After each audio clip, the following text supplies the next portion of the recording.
that's enough. That's enough. All right, you guys are in for an amazing day.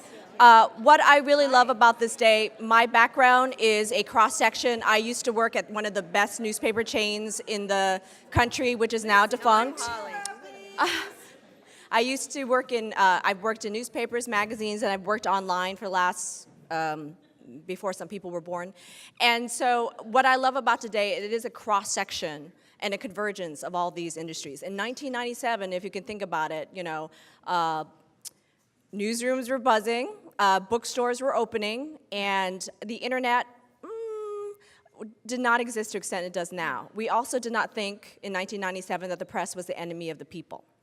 So I am so excited that you're here today to listen to women from magazines, from newspapers, from online, and to talk about not only your personal brand, how to represent yourself in today's ever-shifting world, also your business strategy. And then one of the things I want to I want to promote is workplace harassment, because that definitely has been in the headlines. And that is going to be a tell-all session, but it's okay if you're asking for a friend. So I just wanted to bring that up. We're going to have the regional attorney for the EEOC for there. There's so many great speakers, but right now what I want to do is start with our breakfast panel. And I'm going to turn it over to you ladies to introduce yourselves. Hello. That's good. Yeah. Okay. I'm a co-founder of Exceptional Women in Publishing 20 years ago. Well, we'll tell the story at lunch today, I think. What I wanted to talk about was the beginning of the leadership conference, which was in 2008. Thea and I and a couple of other women started Exceptional Women in Publishing, as I say, 20 years ago. And we began by giving awards under the auspices of the Folio. And for years, Thea would say, I want to do this ourselves. I want to do a leadership conference. And one thing that I've learned over the years with volunteer associations, with nonprofits, and I think with people in general, is that you can either sort of get ready to do something or you can do it. And my experience has been that if you wait until you're ready, it just doesn't happen. I can't tell you how many times over the past 20 years we've said, let's give an award and just given it, and then other times we've said, let's get our ducks in a row. Let's, work on this and plan that, and those are the ones that don't happen. So for a number of years, Thea said, we need to do this ourselves. We need to do this ourselves. And we were like, yes, we're going to do it. And finally, in 2008, Thea said, no, we're just going to do it. We're going to put on a conference. And EWIP has been doing an annual leadership conference since then.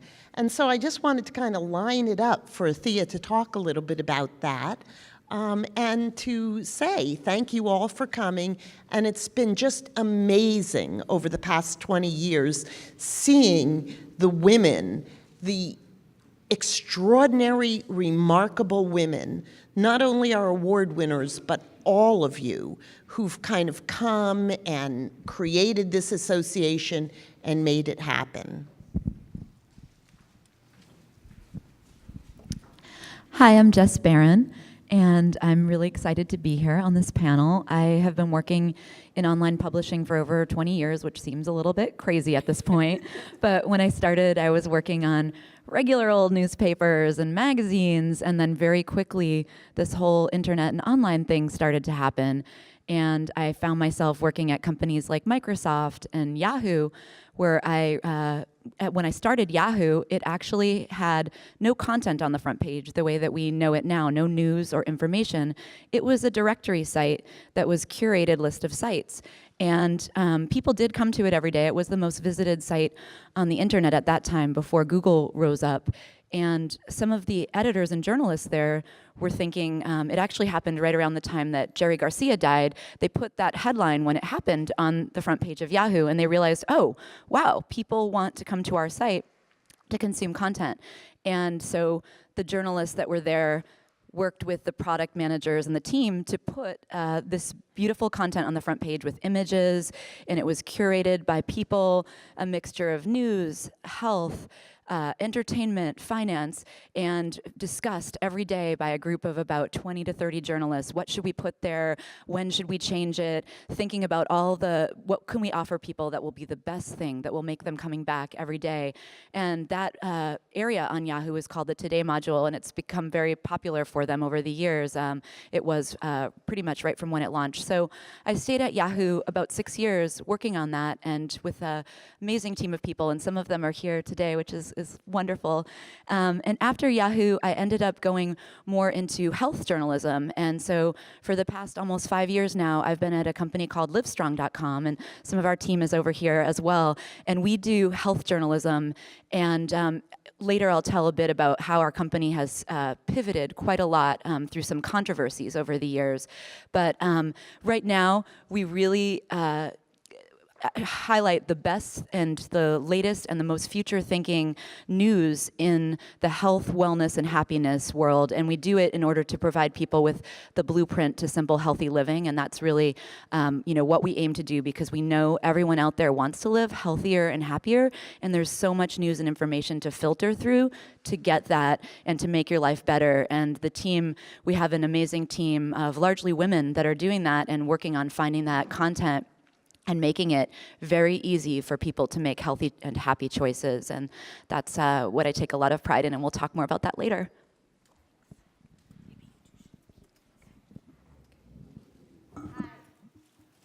This is on, right? Pass that down if you want. Oh, Great, thanks. good morning. I'm Lee Stein. I'm the executive director and co-founder of Out of the Binders, which is a nonprofit organization named after something Mitt Romney said one time. How many of you consider yourselves binders? Yes. So for those who are unfamiliar, the Binders started as a secret Facebook group in the spring of 2014. A freelancer named Anna Fitzpatrick started it and thought just women writers could invite their friends. She thought 20 people would join. Shortly, there were 30,000 members within a few months. And I was obsessed with this group. I went on vacation in Budapest, and I brought my laptop with me so I could check the group every day, because I was addicted. And I was like, what if we had a conference? So that's how the idea was born. We organized our first conference in 3 months at Cooper Union and NYU. We raised $55,000 on Kickstarter. We had 550 people come. We were on MSNBC. I love what Linda said about you can either do it or you can get ready to do it. It was definitely something where I just jumped in the pool without looking how much water was in there. So I'm getting ready for our 6th conference since 2014 this weekend in Los Angeles. We do 2 conferences a year, once in New York in the fall and in Los Angeles in the spring, because we're trying to reach writers across writing industries. So that means online media, journalism, creative writing, and film and TV writers. And another reason that I was inspired to start this is that I would look at the VITA counts every year and feel filled with rage. So VITA is another nonprofit organization that counts the breakdown of bylines by gender and now also race, ability, gender more broadly, in major magazines and literary journals. So for example, in 2014, the New York Review of Books, 76% of the books they reviewed were by men. When you look at that in a pie chart, you just think, what am I going to do about it? So I tried to create this conference where I was looking at how do we change these numbers. Is it because women aren't submitting as much? Are they worried about rejection? I had a licensed social worker come and lead a workshop on dealing with rejection. I thought, is it that women don't have contacts at these major magazines like Harper's and The Atlantic that were doing so poorly in these pie charts? I emailed Harper's and I said, you need to come, you need to send an editor. They had no female editors they could send me, but they sent their male editor, their executive editor. So we have speed pitching with agents and editors, we have panels and workshops, and our big goal is just to change these industry stats that drive us crazy. Good morning, I'm Catherine Rollins. I have a long newspaper background, especially in the Bay Area. And a few years ago, I was the president of another nonprofit, Journalism and Women Symposium, which has a long history of training and networking and mentorship for women in journalism.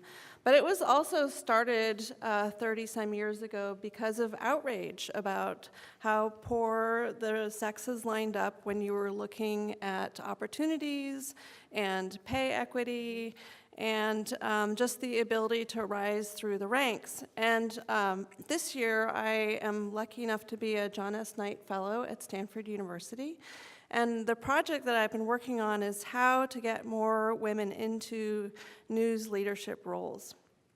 And as part of this work, I did a survey, and I have about 100 prominent women who've participated, and I'm really discouraged to say that what they are telling me is that some of the same problems that were plaguing the industry 20, 30 years ago are true today.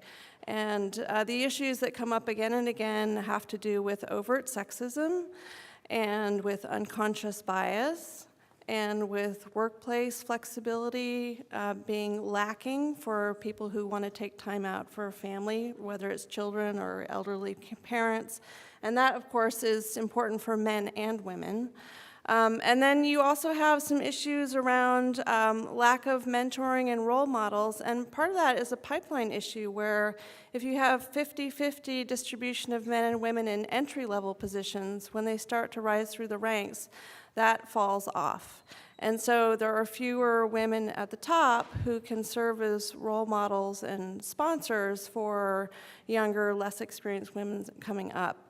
So there's a lot of data, and the Women's Media Center just published their new report, which has the data, and I encourage everyone to take a look at that and do a deep dive into the numbers there about what the problems really are. And there's some information about why this continues to be so difficult, but there's not a ton of data about what to do about it. And so I'm hoping this panel can start off the day and that we can all have conversations around what are some strategies. One that I'm particularly interested in is visibility. And I think that that's something that we can all do for ourselves to champion our successes, to tell each other about great people to hire and to promote, and to be good to ourselves when you accomplish something really wonderful, because I think without falling into too many stereotypes, it is true that women are often not as good at promoting the good work that they've already done and calling attention to themselves for that. So I would love to hear more about this topic as we go through the day. Good morning, I'm Elmi Bermejo. I'm a serial public servant. What does that mean? I've worked in government at the federal level, at the local level, and at the state level for over 25 years. And I've worked for two Senate presidents pro tem from California, John Burton and Senator Parada. I worked for a U.S. Senator, 2 members of Congress, 1 governor. I even worked for Arnold Schwarzenegger. And most recently, I worked for the Obama administration for 7 years at the U.S. Department of Labor. One of the things that I like about public service is that a lot of times people don't think that it can really help up the average person. And what I found and what got me hooked into public service was the fact that you could actually help constituents and members of Congress who are successful at getting reelected. Their constituents really know that if they have a problem with the Social Security Administration, someone will help them unravel that red tape. And especially now with so much fear about immigration, you know, a member of Congress can help you, give you information without going to an attorney, basic information about what you need to do if you want to be a legal permanent resident, become a citizen. And I just found that to be very gratifying. And when I was the immigration specialist for the Senate, the kind of gratitude that people had was so unexpected to me. I would get Christmas cards from people in other countries because their cousin got some benefit, or that we were able to figure out how to ship a wheelchair to, Czechoslovakia for someone. And so that, to me, over the years, was how to make sure that that elected officials are in touch with their constituents. And at the Department of Labor, some of the issues that you touched on is the Department of Labor is there to promote and foster the well-being of the American workforce. And a lot of that had to do with, we have a Women's Bureau, the only federal agency that really is looking at the earnings of the American woman who's in the workforce. Paid family leave, equal pay, all these kinds of issues that we did a lot of work around that during the Obama administration, and I'll talk a little bit more about that later. But a lot of my background has been community outreach, and I've also been able to, through the work that I've done, was appointed to the California Commission on the Status of Women. I served 5 years as chair. I was looking for ways to make sure that women were included, including with the Women's Foundation of California, helped to start a policy institute, because so often when you go and you have testimony before a member of the state legislature, it's usually a man. And it's also somebody who's from not the communities that they're talking about. So the whole purpose of the Policy Institute was to train women in different cohorts, whether it was reproductive health, environmental justice, so that they would become the experts, and that women could say, you know what, this is not working for us. And if you remember the baby bottle bill, the healthy nail salons, all that started with the Women's Foundation, and then it's escalated. And now, of course, it's sort of part of what people want to talk about, making sure that we're healthy nail salons, that all these products, that there are studies that show how harmful some of these things can be. And so the work of the Policy Institute was to shine a light on that, to introduce legislation, to get that passed, and to know the communities throughout the state that they had a voice in that process. So for me, it's also an honor to be here today. I also look forward to hearing and figuring out how we work better, because I think government is doing some good things, many good things actually, but how do we get that information to people, especially when it comes to helping constituents? And so many, everybody's working, there's a lot of stuff going on, but how do we make sure that critical information gets out there? We had wonderful bureaus at the Department of Labor who were doing all kinds of outreach in different communities. And how to get the information out. For one story that comes to mind is that in Silicon Valley, there were workers from India who were brought on temporary H visas, and they were being paid in rupees, not even dollars. We did a story on that. Our folks sent a press release about that. But those kinds of stories about abuse of workers needs to get out there. And so I'm really honored to be part of that, because it's how do we work together to also make sure that that information gets out there that can benefit so many communities. Thank you. My name's Holly Kernan, and I am the Vice President for News for KQED, which is a public broadcaster, PBS and NPR, and then doubling down on local news. We've been really expanding our capacity to bring you more stories from your communities. I have been a journalist now for more than 25 years. I think it's actually 30 years, which is astonishing to me, just to wow. My first job was in radio, and it was cutting with a razor blade ums and ahs out of tape for speeches that were going to be broadcast, and I was so delighted to get my first paid gig doing it. So KQED is, or has been, primarily radio and television. It was founded in 1954. I think it was the 4th public television station in the United States. And now we're increasingly offering digital services. And one of the challenges is just trying to be in all of the new places where everybody is. It's interesting because for local journalism, our business model has turned out to be a really good one, which is you give away your product for free to everybody because you're mission-driven, and then hopefully it's good enough that people will voluntarily throw money at you a couple times a year to meet the bottom line. And that's actually working, and it's been working for over 60 years, so I'm pretty pleased about that. Our station is #1 in the radio market in pretty much every day part.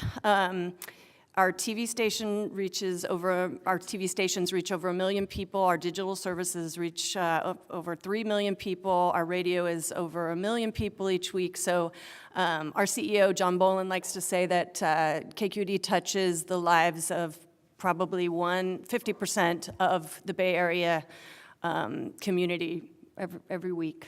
So we're trying to do more. We've been investing in our capacity to do more in this time when the commercial model for journalism is increasingly difficult. And so we've tried to step into that void. And I'm really proud that we're independent. I have a deep belief in an independent press, and that's why I really like this model of having it be the people that you're serving. You have to be good enough that they're going to voluntarily decide to be a member.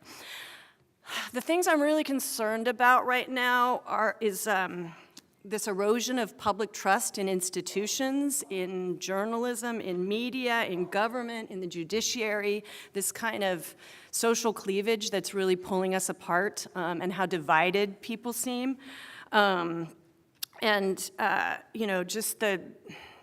In my lifetime, I've never seen our country this divided, and I'm really, really concerned about that. Sort of the partisanship is taking precedence over our common values and our sort of foundational values. And so one of the core values that I have in our newsroom, and I think in public media, is this value of empathy. I feel like that's something that is eroding right now in this political climate. I'm also really focused on diversity in our newsroom and really trying to I subscribe to the Robert Maynard, who was the former publisher of the Oakland Tribune. I subscribe to his theory that if you have a newsroom that looks as much as you possibly can like the communities you're trying to serve, that's going to be make for a healthier news gathering, healthier community. And in public media, I think we're the antithesis to the antidote to some of the things that are pulling us apart. We're trying to build bridges and bring people together and help them understand each other and help them understand a complex world. And one of the things that I like to say is we treat our audience as really smart, with agency, as citizens and not consumers. Yeah, I think that's who I am. Thank you, Holly. My name is Thea Selby, and I am one of the founders, a founding founder of Exceptional Women in Publishing, and I want to thank you all for being here, and I want to thank Linda for sticking with us for all these years. She is a delight and has a novel, which she forgot to announce, that she has written. So I wanted to, in the spirit of what Catherine said about how we forget to promote ourselves, and I too am definitely guilty of that. Although I think I'm better than many. So here we go, Linda, pull it out if you can. I know, I was thinking about that. I was supposed to say. My mother was a feminist before there was feminism. She was a women, what did they used to call it? I don't even remember. Women's liber. She was a women's liber from the 1970s. She wrote her PhD on the women's movements in Austin, Texas, that were going on in the 70s.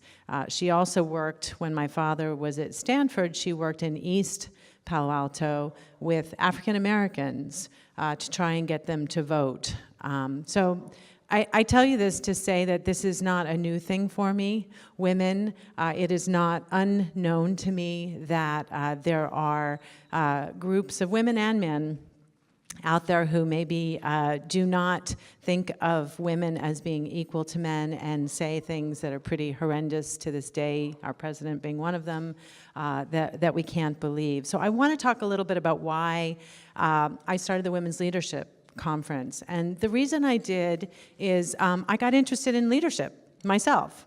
It was a very personal thing. I can thank Obama, thanks Obama, because it was 2008, and I had never been political. My mother was the political person. She worked for Governor Ann Richards and had gotten many, many people elected over the years in Austin, Texas.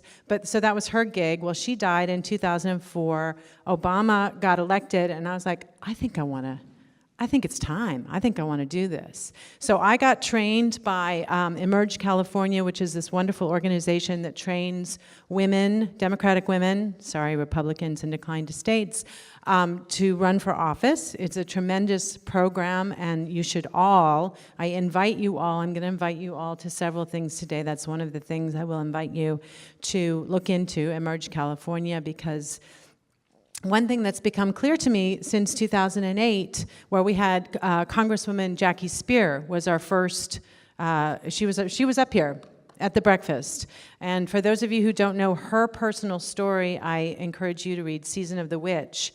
And you will find out that by the time she was 25, she had been left for dead on a tarmac, and she had been shot 5 times and had actually pretended to be dead in order to survive at Jonestown. This is one of our leaders, our female leaders right now in Congress. We're not going to be Jackie Spear. We don't want to be Jackie Spear, but we need more. We need more women leaders, and we are more or less in the same position as we were in 2008, perhaps a little bit worse in some ways, but in terms of the percentage of women leaders and all of that, we're in a slightly worse position. So if I look at women, I think we did a great job, and we're of bringing women together, the Women's Leadership Conference. If I look at publishing, I think we did a great job. Publishing has changed tremendously since when we started in 2008. The reason that we wanted to do West Coast was not just because there were several of us who were on the West Coast, but because publishing was moving to the West Coast, unbeknownst to publishing. Facebook and Twitter were not calling themselves publishers at the time, but of course, they were publishing, and now we know they curate through algorithms and other things. They do, in fact, curate what we see. So now this is 100% a known thing. Publishing there's a lot of publishing on the West Coast, a tremendous amount of publishing in digital. And the part that I want us to think about is the leadership. I think that every woman, I know that every woman in here, certainly every woman up here is a leader, but every woman in here can be a leader. And I am as Linda and I have robust discussions, which might sound like family fights. And our robust discussion was about, why I can't get too excited about what's happening with the president. And I think it's because I'm a proactive person. And I think that's why Obama was so great for me, because I saw, here's something we can do. I can go along with this. We can get this thing done.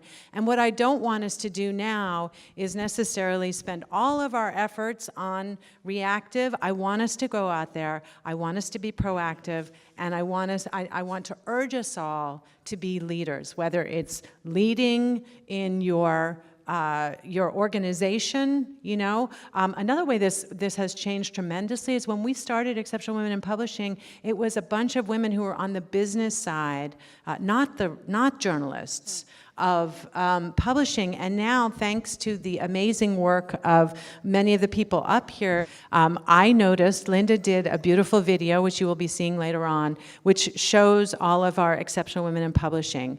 And I noticed that many of them are white women.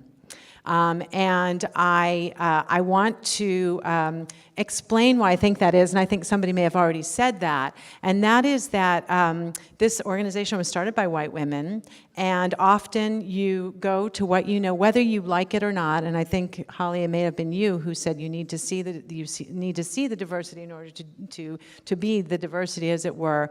When we had an LGBT leader of Exceptional Women in Publishing, both of our Exceptional Women in Publishing awards went to LGBT women. When we had an Asian woman as the leader of Exceptional Women in Publishing, and I don't know if this is by accident or on purpose, but we do have this year an Asian Exceptional Woman in Publishing. So the other thing that I would say is let us all, look to grow the diversity of leadership. Women of color are so very, very important if we really want to be, diverse. It's about color, it's about class, it's about gender. So I thank you all for being here. It does seem frustrating to me that it's necessary to keep making the case for why it's a good thing. But there is a lot of evidence that's coming out from all kinds of reports and studies and experiences about how, for example, companies are more profitable when they have more women in the C-suites. And there's, to Holly's point, there's better, healthier coverage of communities when our staff reflects better the places where we are. So what is it about this need to keep making this point? And is there a time or a way to get beyond that so that, as you were saying, we just do it instead of plan for it? It's somewhat heartening that we've made a bit of progress. I was trying to think about that over my 20 years, starting in newspapers and magazines and then going into largely tech publishing. Have we made progress? And I look at the C-suites and the leadership of pretty much, all the companies that I've been at, and it's still, we're just making progress. I mean, maybe a little bit. Like, it was hard to see, have we come forward? And you look at the women in Congress as well, where we've sort of lost ground. In some ways, I wonder if the last year women are trusted a bit less, and it's a hard thing to see. Some of that may have come out of backlash from the presidential election. That was a concern of mine, because I do see it even a bit more with roles in companies where money and budgeting is involved, and numbers and technology. You'd be surprised at some of the things that are said, offhanded by men within companies, where it might be something like, oh, well, you'd be surprised, but you might know more about technology than he does. Like little things like that, where I think we're making progress, but sometimes it's taken back from us, and I'm a little bit concerned that that's the case. When it comes to diversity, though, it's another area where we do need to make progress, and I think, two speakers made a great point that you have to reflect the community that you're serving as well as you can, and that people know the people that they know because maybe they're somewhat like them. So it is something that we're all committed to looking for and finding candidates, and also finding candidates in pipeline is like a big deal when you're hiring. And I know that we've at Livestrong been looking for more diversity in our audience and in the candidates that we hire. And sometimes it's hard to really find anyone that's more diverse. So that's a great opportunity for people out there that are working in publishing, and also for all of us to kind of network and know each other so that we can promote each other to roles when the time comes.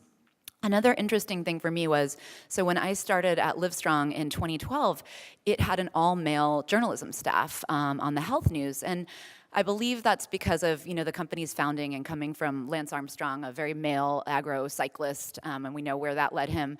But the company, nothing against men, but the company, we realized when we're looking, data and analytics is so crucial in understanding your audience and who they are. And so when I joined, we were a site around health and somewhat weight loss, and we realized 70% of our audience was women, but we had an all-male editorial staff. So when I came in, I determined to change that, because the articles that they were writing, the tone that they were writing in just was not right for the audience. It wasn't the right fit. And that's not to say that we would not hire men. We do have some men right now on social media, and we are always looking to hire men because we want that viewpoint as well. But it is important to reflect your audience, and then that will bring more of the audience. And the audience is always changing, so this is why data, I'll say to all of you, is so crucial, because back in the time of when I started in magazine and newspaper publishing, we didn't know what people were reading, and we didn't know who they were. So when you'd put an article out there, you'd wonder, you might get letters to the editor, and that's how you knew, oh, a bunch of people are outraged about this one article, but is that article the most popular article, or what are they really reading? And now we know what they're reading, who they are, and it is a bit creepy, and it is a bit strange that a lot of these sites have some algorithm rather than people that are choosing the news. But when it comes to knowing your audience, listening to them and seeing their comments, understanding what they want to hear more of and what they feel like you're not covering, that is crucial. And that's something that my team and I talk about all the time is what is the audience asking us for more of? What are they asking us for less of? And that's one wonderful thing that we have the opportunity to do in online now, is have a conversation with our audience. And so for us, that's been phenomenal. And with Livestrong, it's brought us into the top 5 of health websites and brought us 29 million unique users every month in the United States. And also more than 50% of our audience is now millennial women, which is fantastic. And that's due to some conscious decisions we made to hire more millennials and look for people that have promise, because that's another thing. As we're leaders and we age up, we know more people in our age groups too. So that's another hard thing, is how do you find the young new talent? So those are some, LinkedIn, looking around on Twitter, meeting people via networking that way online, where you may not know them in real life, but looking out there and seeing what they write and then writing to them, that's a great way to make contacts to bring diversity to your newsroom. I would add that at BinderCon, we try to have a very multifaceted understanding of what diversity is. So it's not just race, gender, it's also ability, people with chronic illness, even age, parental status. And then I think to this diversity question, we should also be talking about accessibility and inclusivity. From the very beginning, we knew that buying a conference ticket is not possible for all writers, so we had a huge scholarship program our first year. We've tweaked it over the years. So we now give less scholarships but more money. So at our most recent New York conference, I gave away $5,000 in travel stipends so that writers who live outside of New York City could still come and meet with agents and editors.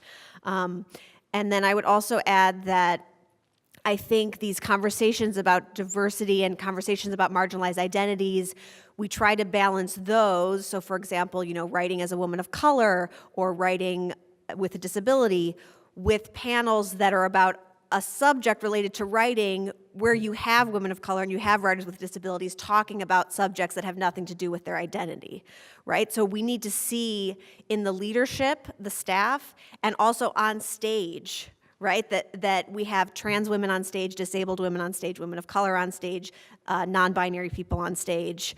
So it's represented not only in the attendance, but also in the presentation. So that's something we've been working on from the beginning.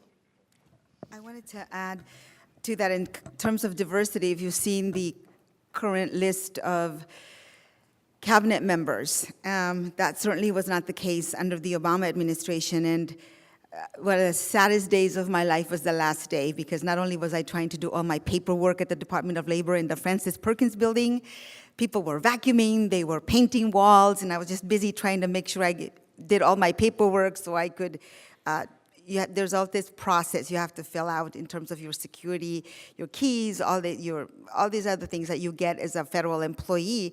And people forget these days, it seems, that even if you're a political appointee, you're a political appointee to do official government work. So everything that we did was vetted by the Solicitor of Labor. What kinds of invitations we got, what events we were going to make sure that we were always doing the work of the American public, and it wasn't something that was personally enhancing anyone else. And when it came to the diversity of the way at the Department of Labor, we had more women assistant secretaries. There was other Senate confirmed folks. And when we had the issue of the oil spill in the Gulf, we're talking about loss of jobs, but the team from the Department of Labor that went to look at that, we had a town hall meeting, and I looked around it. I was moderating the panel, but we were all women. The Assistant Secretary for Federal Contract Compliance, Employment and Training, Workers' Comp, and someone says, well, does everybody work at Labor a woman? We said, yes, we've got the best people. Any questions? And then you see that these were exceptional people, exceptional in their field, very knowledgeable in their policy understanding, what they brought to the table, and people who went to work at the Department of Labor under the Obama administration were there because they cared about the mission of making American workers better, safer, making working conditions better, and our North Star is Frances Perkins. The building was named after her, but she was the first Secretary of Labor. And so now you see that that's gone away. And even at the Department of Labor, we wanted to make sure that not only was there leadership, but the people who were in the different departments were also diverse, and that we were also trying to reach an audience. We did the first town hall on worker safety in Texas in Spanish for the construction industry. And when we started planning that, we thought, oh my God, maybe 150 people might show up. 1,000 people showed up. And Dolores Huerta talked about worker safety, but it was how to bring people together to make sure that people cared about their safety, that if your loved one went to work, you expected them to come home safely. And that was in the minds as well. And now you see that people are there, you don't even know what their role is, you can't get any information, and that is also the way that things get reported, because there aren't any people there at the moment who can say, we need to make sure that these stories about workers are out there in social media or in ethnic media to make sure that people are understanding what's going on, especially with so much fear. And the erosion of the diversity, not just in the people who are there, but also in the way the message is conveyed, is very sad, because it's really going to hurt a lot of people in the long run, and a lot of people who probably supported the current administration, because they're the most vulnerable workers. So I think that the conversation with, it just seems to tie in so well with the way that we disseminate message and the way we have some of the things that are happening at the federal level and at the department, certainly at the Department of Labor, that looks at the interests of American workers, and certainly the interests of women and how they are portrayed, because that's a whole different thing. Well, to that, go ahead. Keying off some of what was said, I'm really fascinated by what's emerging in this conversation about the difference between being reactive and proactive, which leads me to the thinking of the difference between advocacy and leadership. Advocacy is really important because it brings the problems into focus, but it's also limited because it creates differences between people. It tends to entrench people in their point of view, and it only can take you so far. And at some point, we step off of advocacy, which is indicating what the difficulties are and what needs to change, and onto the platform of leadership, where we start modeling, as you said, and you said, actually, we're all saying it, start modeling what we need to see, which is women in those positions. And so again, it comes back to us being here and starting to do the work, not only just identifying what the work is, but taking it upon ourselves to do it. Well, I was just to speak to the point of, creating more diverse newsrooms and boardrooms, et cetera. I think, sort of to your point, Elmi, it only happens if you have a commitment at the leadership level to doing it, because otherwise people will just hire people who are like them. So you have to make this very deep commitment to making sure that you have a diverse applicant pool, and it's a lot of work to do that, to go out and recruit and talk to people. The benefit, I think, though, is when you start to have a more diverse workplace, more people want to come there, feel like they're accepted, feel like it isn't going to be an alienating experience. I also think, though, like one of the things that we were able to do at KQED was to start offering paid internships so that there was a ladder into people who couldn't do an unpaid internship. And I think that you've got to have that kind of commitment at the top, devotion to actually really going out and recruiting diverse candidates for every job that opens up, and then have this pipeline so that people have a leg in and a way in. We are an outlier newsroom. I did the statistics, and we're definitely skew female. So I am trying to find a more diverse applicant pool, not just geographically and ethnically, but also more men, because we're, we're atypical for that. The other thing that we noticed is that we didn't have enough people who were in the South Bay, and we had huge audiences there, and we needed to attend to that. So data really helps to see where and what your deficiencies are, and to really try to address it, but you've got to have that commitment from the top, or it just doesn't happen. I want to add that it's also looking at your customer base, because at the Department of Labor, when we started saying, okay, so who is really impacted by either places that are not safe for workers, and you find out that it's either ethnic diversity, women, and at the top level, for instance, the Solicitor of Labor was Tricia Smith. And Tricia was the secretary, I believe she was the labor commissioner in New York. When she started looking at who her regional people were going to be, it was, okay, so she hired someone who cared enough to say, we need to hire more lawyers, because more women lawyers, and not just women lawyers, but different ethnicities, because we are seeing abuses in many, many communities.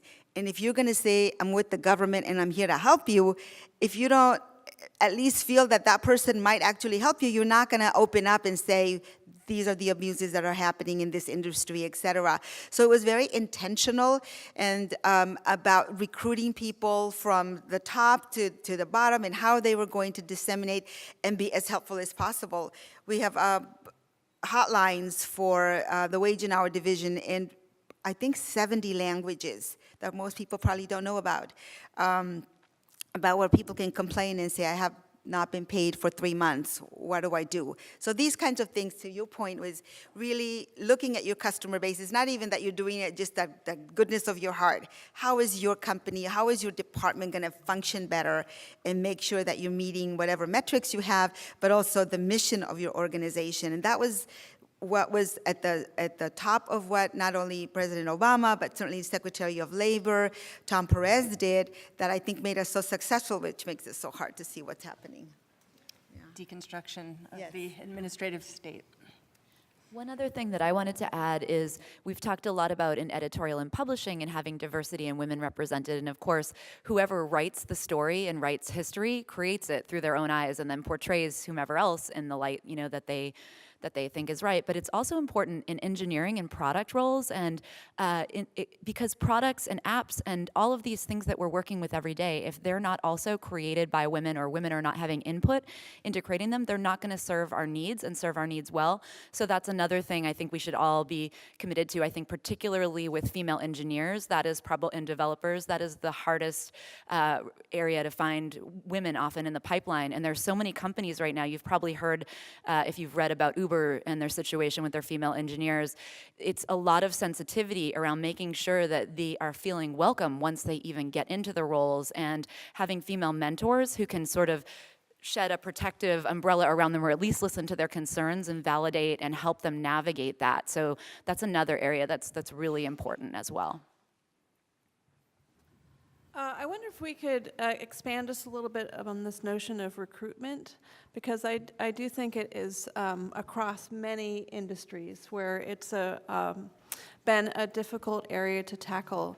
And there could be some really amazing opportunities with the digital sphere in terms of reaching out in different ways to find candidates and to encourage more women and create a better diverse pool of applicants for all kinds of things. So I wonder if anyone either has tips or experience in that realm. So paid internships are one of the best ways so far. It's something that you mentioned for KQED as well. We recently, in the past, I want to say it's probably been about 1.5 to 2 years, had started internships at our company that were paid, and it has helped us to find millennial candidates, sometimes more diverse candidates, and that is a helpful way to get people into the pipeline. Another way, we did another thing that is people not just in California, because we are talking about how, yes, it's been really amazing that the West Coast has sort of dominated, especially the online publishing, but there are people, when it comes to representing your audience, Livestrong, a lot of our users and readers and users of our app are in the South or in areas that are more rural throughout the US. And so what we did was we wanted to create community managers for our site who were people that were remote, that were known in the community. We have forums where people who have found, lowered their blood pressure by following our tips or lost weight, they want to pay it forward. And so they go into the forums and they help others with their questions. So one of the things that we did was reach out to some of these people who were sort of our super users, and they were in areas like Florida, Louisiana, Missouri, and we asked them if they would like to be paid and become more official as our community leaders. And that was something that we started with 8 of them, and it's been very successful for us. And they're so dedicated, and it's been a way to introduce diversity, men and women throughout the country that are from different walks of life, but are very committed to health and fitness and wellness, and also giving their viewpoints. Because especially with health and wellness, one size does not fit all, because we are all so different. Whether it's size, whether it's our look, it's also our bodies. Our bodies all work different. Some people can't eat gluten. Some people prefer to eat more meat. So there's always different advice that works for everyone. And we found that was most helpful to get people who more aptly represented the community, was reaching out to people who we saw in our forums. So that's a way to meet people, meet your audience, and sometimes bring them into the pipeline of a digital media job where people in those areas of the country were not even ever thinking that would be something that was possible for them. I don't know how much more time we have for the panel, but it feels like we should talk about the threats to the First Amendment and kind of this extraordinary atmosphere that we are in right now, and how we are going to stand together for freedom of the press, freedom of assembly, freedom of speech. It just feels like we're in this extraordinary moment that, both a political climate and then technological changes that are revolutionizing all of our industries and the way people get and receive information, and this so-called fake news oxymoron, which is just ways to use propaganda to reach people and inflame and influence them. I want to make a plug for, if you're looking for diversity, please do look at the community college system, because we have, especially in California, we have an incredible community college system, and these people are often not considered for those paid internships and things like that, and we should really be looking to them because they are the most diverse of all students. Secondly, freedom of press, I'm going to leave you guys to speak about freedom of press, which is obviously so very critical. I want to talk about the other side, which is the fact that there's so much money right now in politics, because I actually think that's a huge, huge problem. And I think it is messing up our freedom of press. I think it is messing up who wins elections. I think it is messing up our democracy. I think it's actually messing up the Democratic Party. And I think that if we are going to, what I'd like to do is take back this country, that we need to reach out to people. I think conversations about diversity and about, broadening the tent cannot happen, and even freedom of press, without acknowledging the money in the room, which of course is Citizens United, is the Supreme Court ruling that has caused all of this corporate money to come in and essentially, in my opinion, steal elections away from the voters. But I just want to put that out there, is that I think it's hand in hand with the concerns about freedom of the press. I wanted to piggyback on that. The money in politics, to give you an example, in San Francisco, if you run for the Board of Supervisors, it's probably going to cost you over $1 million. My former deputy, Carrie Anna Suter, who is an amazing young woman and who got promoted through the Department of Labor, and when I left as Director of Intergovernmental Affairs, we made sure she got that job and that pay. And she's now running for city council in Hyattsville. So her budget for her campaign was $5,000 to run in the city council. So it depends where you are, but I think the money is prohibitive, because there are probably some really good people who could run, but then you spend so much time trying to chase money that you forget why you're running in the first place and how you want, that it's about public service. And then just wanted to say something about the people at the Department of Labor with freedom of the press. No one's saying anything. You call, and the reason I say this is I talked to a colleague of mine who was doing public affairs for the West Coast, and he says, I've been going to the gym a lot. And I thought, good, you're in shape, because people are not really being allowed to do their job, to disseminate information, to talk to the press, and that's troubling. Catherine had asked us to give some action items to the audience, so I'm going to try to tie this to what we're talking about. But something that's really helped me is thinking about, there's like a worksheet that I found through the Ann Friedman weekly newsletter, but it's like, identify one or two subjects that you're really passionate about, whether that's fighting for reproductive justice, whether that's fighting Citizens United, and identify all the ways that you could get involved, whether that's donating money, volunteering, adding to the visibility of your cause, because I think if you're like me, it feels so overwhelming right now because it feels like there's so many problems that we're all dealing with. So I think focusing on where you can make an impact will help you. And the other thing is that I don't have tips on recruiting because we don't have any employees. We're a volunteer-run organization, which is a challenge in and of itself. But I can also say that when I first started BinderCon, over 100 people said that they would volunteer and help me. And one of the first people to contact me said, hi, my name is Danielle. I'm a stay-at-home mom of twins. I can be your virtual assistant. I can do spreadsheets. I can send emails. And she sent me a list of all the things that she could do. And it was the best email I got because she told me her skill set. So, and then I got 80 other emails that said, I'd love to help, let me know what I can do. So if you want to get involved with a nonprofit, especially smaller nonprofits that don't have the budget of ACLU, and you email them and you say, hey, I noticed you don't have a Twitter account. I can make you a Twitter account and tweet once a week, or just be very specific about what your skill set is.